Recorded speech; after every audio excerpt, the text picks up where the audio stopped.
ازيكم يا اصدقائي؟ ايه الاخبار؟ جاهزين نبدأ العظمة بتاعت النهاردة؟ يلا بينا. النهاردة بنكمل حكاية المقاتل لو، وفي اول مشهد النهاردة بنلاقي بيرباتا وهي بتعافر مع نبتة اسمها سكاي سكرابر، وبنعرف انها تالت جايزة لو اخدها من بيرباتا لانه اعلن ولاءه لهيامبو، وبنكتشف انها اشهر نبتة في العالم علشان هي مفيدة وبتساعد المرافق بتاعها لانها على طول بتتأقلم حسب البيئة اللي حواليها. ورابع جايزة بتطلع سلاح روحي معروف باسم ديسك سكيمينار، والجايزة اللي بعديها بتطلع السلاح الزجاجي.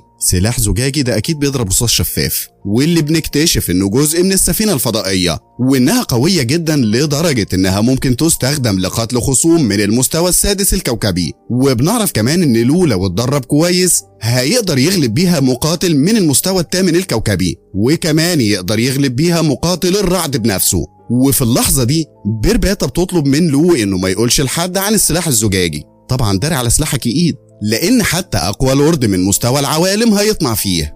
بعد كده بيرباتا بتقول له انه ليه جوائز تانية كتير، ولكنها مش هتقدر تديها له دلوقتي علشان هو اضعف من انه يستخدمها. وبتوريه محنطات طلاب هيوان بي السابقين، وبتفهمه قد ايه كانوا اقوياء. وبنعرف انهم اتقتلوا على ايد مقاتل روبوت من مستوى العوالم، وبنلاقي ان المقاتل ده برضه ميت. وبيرباتا بتطلب من لو انه ياخد محنط المقاتل ده ويبيعه، وبتقول له انها عبارة عن جسد طاقي وانها مربوطة بالسفينة اللي هم فيها دلوقتي.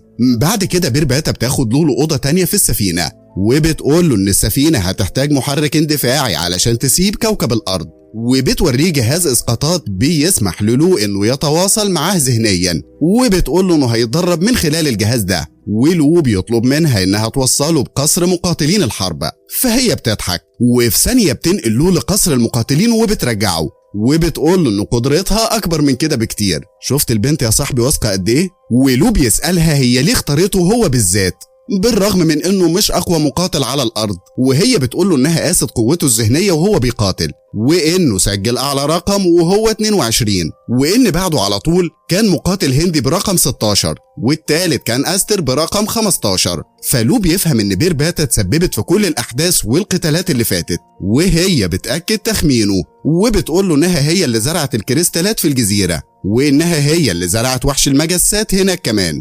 بعد كده لو بيسيب السفينه الفضائيه وبيروح طيارته، وبيرباتا بتروح وراه وبتخترق نظام الطياره وبتحجب هونج منه علشان لو يقدر يتمتع بخصوصيته. وفي اللحظه دي سكاي سكرابر بتلف حوالين لو وبتشفي جرحه اللي في صبعه، وبيرباتا بتغذي النبته بفاكهه غريبه لونها احمر، وبنعرف انها من صنع هيامبو. بعد كده لو بيتواصل ذهنيا مع النبته، وفي نفس الوقت بيحرك طيارته في اتجاه مقر هونجا، ولما بيوصل بينزل من الطيارة وبينضم لباقي المقاتلين. ولكنه لما بيشوف بيرباتا قدامه بيقلق ان في حد هيلمحها، بس هي بتطمنه وبتقول له ان هو بس اللي يقدر يشوفها، وبتقول له كمان ان مقر هونج مصنوع من سفينة فضائية قديمة، وانه لو عايز يسافر العالم فهو هيحتاج يبني سفينة جديدة من قطع السفن الفضائية القديمة. فلو بيقول لها ان الحكومات المختلفة استحوذت على اغلب القطع دي، وانه هيضطر يستخدم الكريستالات بتاعته علشان ياخدها لنفسه.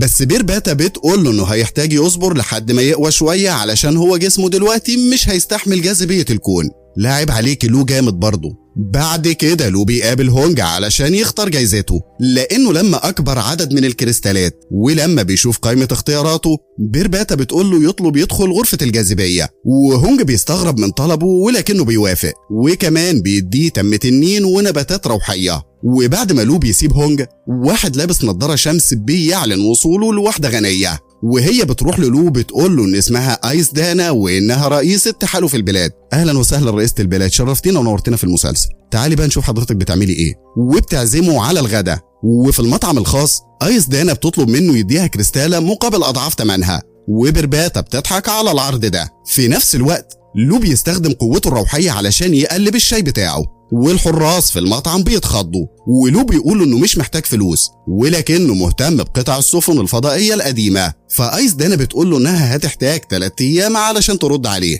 بعد كده لو بيروح بيته وبيأكل عيلته النباتات الروحية، وبيطلب من بيرباتا انها تفحصهم، وبنكتشف ان النباتات دي زودت قوتهم وخلتهم بمستوى مقاتل ارضي مبتدئ. وبيرباتا بتستغرب ان لو بيضيع وقته مع عيلته، لكنه بيقول لها ان كل اللي بيعمله اصلا علشان يحمي عيلته. وفي اللحظة دي وين بيتصل بلو وبيقول له انه جدته كوين في المستشفى، وهو وباقي العيلة بيروحوا المستشفى علشان يزوروها. وهناك بيلاقوا قريبتهم يانج قاعدة مع الجدة كوين، وفجأة مجموعة من البلطجية بيقتحموا الأوضة، والقائد بتاعهم وان جيانج بيدخل وبيقول لهم ان هم كلهم معزومين على فرحه وهو ويانج. طب ودي محتاجة اقتحام؟ ده بوست على الفيسبوك كله هيعرف. ويانج بتزعق له وبتقول له يطلع بره، وبتتهمه ان هو السبب ان جدتها في المستشفى. وفي اللحظة دي لو بيفتكر وانج شينج بينج، وبيخمن ان هو وان اخوات، وبيخمن كمان انهم بلطجية زي بعض. ولما بنرجع لوان بنلاقيه بيقرب من يانج وبيقول لها انه عايز يتجوزها وانها المفروض تبقى مبسوطة. فيانج بتهدده بالسكينة علشان يبعد عنها،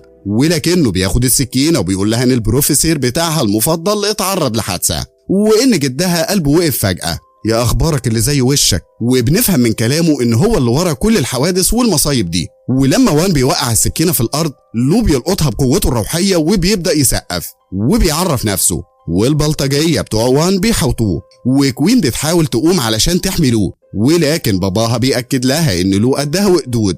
ولما بنرجع للو بنلاقي البلطجية اللي حواليه بدأوا يتعرفوا عليه وبيخافوا منه. ولما وان بيأمرهم يهجموا البلطجية بيترددوا، ولكن في الآخر واحد منهم بيحاول يضرب لو، ولكن لو بيوقفه بكل سهولة وبيزقه بعيد من غير ما حتى يلمسه وبيكسر دراعه. وبعد كده باقي البلطجية بيرموا نفسهم على لو وبيعملوا نفسهم مغمى عليهم علشان ما يضطروش يقتلوه. ولما وان بيشوف اللي بيحصل بيعمل نفسه مش خايف، بس في نفس الوقت بيبدأ يتسحب من الأوضة. وفي اللحظة دي بيجيله تليفون من أخوه وبيقول له فيه إن لو قريب يانج وإنه من أقوى المقاتلين على وجه الأرض.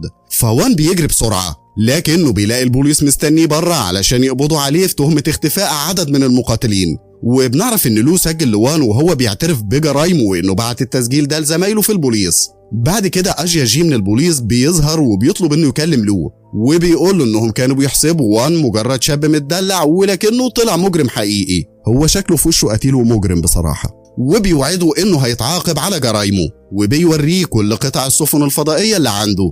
بس بيرباتا بتقول له إن كل القطع دي ملهاش لازمة، وبتديه قايمة بالقطع اللي هيحتاجوها. وأجيا جي بيقول له إنه هيحتاج كريستالتين مقابل القطع دي، ولو بيوافق. بعد كده بنشوف بيرباتا بتعترض على ثمن القطع، ولكن لو بيقول لها إن هانجيات دي بلده وإنه ما عندوش مانع يساندها بثروته. ولما لو بيرباتا بيشوف القطعة القديمة، بيرباتا بتوضح إن القطعة دي متاخدة من سفن فضائية مختلفة من مستعمرات فضائية مختلفة، وده معناه إن الفضائيين مختلفين ممكن يستهدفوا الأرض. بعد كده بنشوف لو في غرفة التدريب الافتراضية اللي بيرباتا جهزتها ليه، وبنلاقيها بتطلب منه يواجه نسخ افتراضية من طلاب هيوان بو، وبنتعرف عليهم. وبنعرف ان 2 منهم ويويزينج ويويزينج جيا كانوا لاعبين فنون قتالية، وان دويل كانت اذكى واحدة فيهم وانها من سلالة الكريستالة، ولكنها مش حابة باقي المجموعة. ولما بيرباتا بترفع وعي دويل في نسختها الافتراضية بتحذر لو، بتقول له ان غضبها جزء اساسي من وعيها. بعد كده لو دويل بيواجهوا بعض، ودويل بتهجم بسرعة جدا وبتبقى خلاص هتقضي على لو، ولكنها بتقف في آخر لحظة وبتقول إنها حاسة بوجود هيوان بو في لو. فبيرباتا بتقول لها إنها مجرد نسخة افتراضية وإن دورها تدريب لو، ولكن دويل الافتراضية بتفكر في طريقة علشان تتخطى برمجتها وبتضرب لو، ولو بيحس بالألم وبيغمى عليه. ولما بيفوق دويل بتقول عليه ضعيف، فلو بيجهز نفسه لمواجهة دويل. وبيرباتا بتغير موقع المعركة الافتراضي، ولو ودويل بيتعاركوا مرة ورا التانية، ولو بيموت مرة ورا مرة لحد ما لو بيبدأ يحس انه بيتطور. وبيرباتا بتشوف ان لو بيوصل لمستوى اجدد من القوة، ولو اخيرا بيعرف يصد ضربة من ضربات دويل، وبيلاقي ان جسمه بدأ يقوى وانه بدأ يستحمل ضربات دويل، وكمان بيعرف يهجم عليها. ولكنه في اللحظة دي بتستخدم سلاحها السري وبتهزمه تاني. ولما لو بيفوق بيلاقي بيرباتا بتهنيه على المستوى الجديد اللي وصل له، وبتقول له انه دلوقتي يقدر يستحمل جاذبية اقوى من جاذبية الارض 1088 مرة. بعد كده لو بيرجع تاني للتدريب مع دويل، وبيبدأ يعرف يوقفها ويهجم عليها كمان.